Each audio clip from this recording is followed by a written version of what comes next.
الحمد للہ والصلاة والسلام علی رسول اللہ اما بعد فاعوذ باللہ من الشیطان الرجیم بسم اللہ الرحمن الرحیم۔ دیکھیں مشرکین مکہ کا شرک کیا تھا اور آج کے جو مسلمان ہیں اور یہ جو کر رہے ہیں کیا ان میں کیا فرق ہے؟ دیکھیں اگر مشرکین مکہ کا آپ شرک سمجھیں تو آپ کو ان لوگوں کا بھی مسئلہ سمجھ میں آئے گا جو آج کل لوگ نظر و نیاز اور قربانیاں کر رہے ہیں۔ وہ بھی اپنے بتوں کے نام پہ، نیک لوگوں کے نام پہ بت بنائے تھے اور وہاں پہ وہ قربانیاں کیا کرتے تھے، ذبح کرتے تھے ان کو خوش کرنے کے لیے۔ وہ سمجھتے یہ ہمارے سفارشی ہیں، یہ ہماری سفارش کریں گے، ہم ان کو خوش کرتے ہیں۔ اگر ہم یہاں پہ آئیں گے ان کے نام پہ کچھ کریں گے، یہ ہم سے خوش ہو کے ہماری سفارش کریں گے، ورنہ یہ ہمارے لیے بد دعا کریں گے۔ تو آج بھی لوگوں کا آپ عقیدہ سمجھ سکتے ہیں اگر یہ آپ مشرکین مکہ کا مسئلے کو سمجھ لیں تو۔ اس لیے وہ کہیں پہ بھی آپ اگر کوئی جانور ذبح کرتے ہیں تو شرک ہی ہے۔ اللہ تعالیٰ واضح فرما رہا ہے کہ حرام کیا ہے اللہ نے تم پر مردار، خون، گوشت اور جو غیر اللہ کے لیے پکارا جائے یا ذبح کیا جائے۔ تو کہیں پہ بھی آپ ذبح کرتے ہیں غیر اللہ کے نام پہ تو وہ تو کھانا حرام ہے۔ اسی طرح کا کوئی جگہ بھی آپ مخصوص کر لیں، کوئی دربار، کوئی آستانہ، کوئی درگاہ، وہاں پہ جا کے اگر آپ خصوصی کرتے ہیں تو پھر بھی وہ ان لوگوں کو خوش کرنے والی ہی بات ہے جیسے مشرکین مکہ کیا کرتے تھے۔ اسی طرح آگے فرمایا اللہ تعالیٰ نے کہ مشرکوں نے مجاوری بھی کرتے تھے، وہ وہاں پہ جا کے بیٹھ جانا جیسے آج کل لوگ کرتے ہیں، درباروں میں بیٹھے ہوتے ہیں۔ تو وہ بھی اسی طرح آگے اللہ تعالیٰ یہی فرما رہا ہے مشرکوں کے بارے میں کہ وہ لوگوں کو خوش کرنے کے لیے اپنے جو ان کو شریک بنائے تھے بہت سارے کام کرتے تھے اور وہاں پہ بیٹھتے بھی تھے مجاور بن کے۔ آج بھی لوگ بیٹھ رہے ہیں وہاں پہ، اگربتیاں جلاتے تھے، ٹھیک ہے نا، اور وہاں پر اور بھی بہت سارے وہ کام کیا کرتے جیسے اللہ تعالیٰ نے آگے فرمایا کہ بنی اسرائیل کو سمندر سے وہ یعنی کہ ساتھ بیٹھنا، وہ جڑ جڑ کے بیٹھنا، وہاں پہ مجاور بن کے بیٹھنا وہ صحیح سمجھا کرتے تھے۔ جیسے آج اللہ تعالیٰ نے فرمایا کہ بنی اسرائیل کو سمندر سے پار کروایا تو وہ ایسے لوگوں، ایسی بستیوں سے گزریں جہاں لوگ بتوں سے چمٹ جڑ جڑ کر بیٹھے ہوئے تھے۔ وہ ایسے جہاں سے گزرے ہیں وہاں بستیوں سے، وہاں لوگ بتوں سے جمے ہوئے یعنی کہ جڑ جڑ کر بیٹھے ہوئے تھے۔ تو انہوں نے کہا کہ اے موسیٰ بنا ہمارے لیے ایسے آلہ جیسے ان کے لیے۔ تو موسیٰ کہتے ہیں کہ یہ جو باتیں ہیں یہ جہالت کی باتیں ہیں۔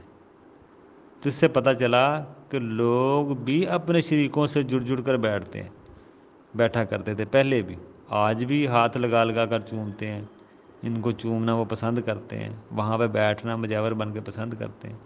تو یہ تمام کام ہستیوں کے لیے کرتے تھے۔ قرآن کریم میں اللہ تعالیٰ نے فرمایا ہے کہ ان کو اللہ تعالیٰ نے ان کاموں کو یہ ان کی عبادت کرتے تھے، ٹھیک ہے نا۔ اسی طرح اللہ تعالیٰ فرماتا ہے، اللہ تعالیٰ نے ان کو عبادت قرار دیا ہے۔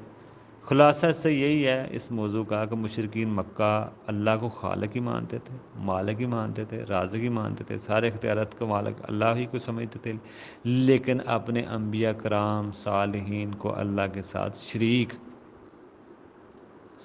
مانتے تھے، شریک بناتے تھے۔ اس لیے بناتے تھے کہ اللہ نے ان کو موقف الفطر یعنی کہ فطری طاقت سے بالاتر کوئی طاقتیں عطا کی ہیں، اس لیے ان کے ساتھ وہ شرک کرتے تھے اللہ کے ساتھ اور نظر و نیاز کرتے تھے، مجاوری کرتے تھے، مجاور بن کے بیٹھتے تھے، قربانیاں کرتے تھے وہاں پہ۔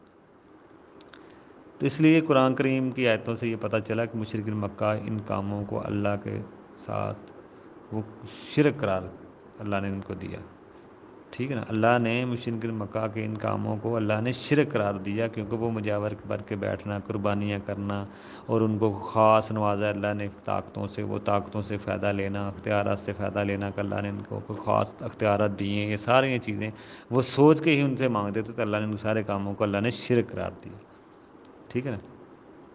تو اسی کاموں کی وجہ سے ان سے جنگیں لڑی گئیں، ٹھیک ہے نا۔ تو آج اگر ان تمام کاموں کی روشنی میں آج کے مسلمان کا آپ جائزہ لیں کہ لا الہ الا اللہ پڑھ رہا ہے، ٹھیک ہے نا، تو پھر بھی وہ شریک ٹھہرا رہا ہے۔ اور مشرکین مکہ کا یہ سوال کیا گیا کہ اللہ کو خالق، وہ اللہ کو خالق رازق مانتے تھے، پھر ان کے ساتھ شریک بھی کیوں ٹھہراتے ہیں؟